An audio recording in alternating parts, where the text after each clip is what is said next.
Praise lord అందరికీ. ఈరోజు అపోస్తలుడైన పౌలు తీతుకు వ్రాసిన పత్రిక 2వ అధ్యాయం చదువుకుందాము. ప్రారంభిస్తున్నాను. నీవు హితబోధకు అనుకూలమైన సంగతులను బోధించుము.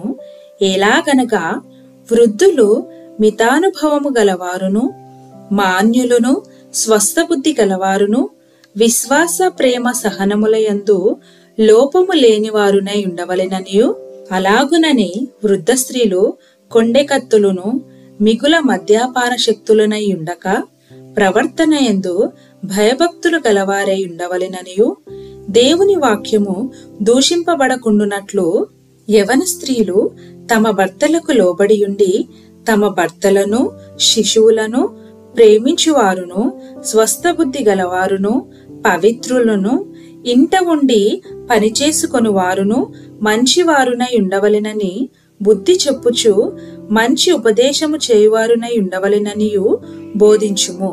అటువలనే స్వస్థ బుద్ధి గలవారై ఉండవలెనని యవన పురుషులను హెచ్చరించుము. పరపక్షమందుండువాడు మనలను గూర్చి చెడు మాట ఏదియో చెప్పనేరక సిగ్గుపడునట్లు అన్నిటి యందు నిన్ను నీవే సత్కార్యముల విషయమై మాదిరిగా కనపరుచుకొనుము. నీ ఉపదేశము మోసము లేనిదిగాను, మాన్యమైనదిగాను, నిరాక్షేపమైన హితవాక్యముతో కూడినదిగాను ఉండవలెను.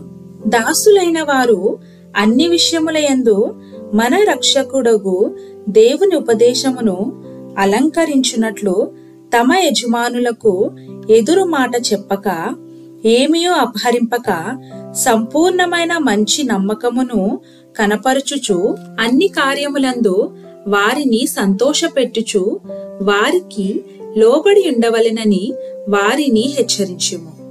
ఏలయనగా సమస్త మనుషులకు రక్షణకరమైన దేవుని కృప ప్రత్యక్షమై మనము భక్తిహీనతను, ఇహలోక సంబంధమైన దురాశలను విసర్జించి శుభప్రదమైన నిరీక్షణ నిమిత్తము, అనగా మహాదేవుడును మన రక్షకుడునైన యేసుక్రీస్తు మహిమ యొక్క ప్రత్యక్షత కొరకు ఎదురుచూచుచు ఈ లోకములో స్వస్థ బుద్ధితోనూ నీతితోనూ భక్తితోనూ బ్రతికిచుండవలెనని మనకు బోధించుచున్నది.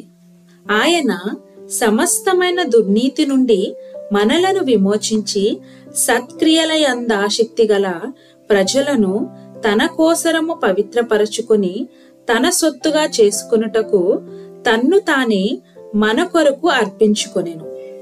వీటిని గూర్చి బోధించుచు హెచ్చరించుచు సంపూర్ణ అధికారముతో దుర్బోధను ఖండించుచు నుండుము. నిన్నెవనిని తృణీకరింపనీయకుము. ఆమేన్. ప్రభువైన యేసుక్రీస్తు వారు ఈ వాక్యమును దీవించునుగాక.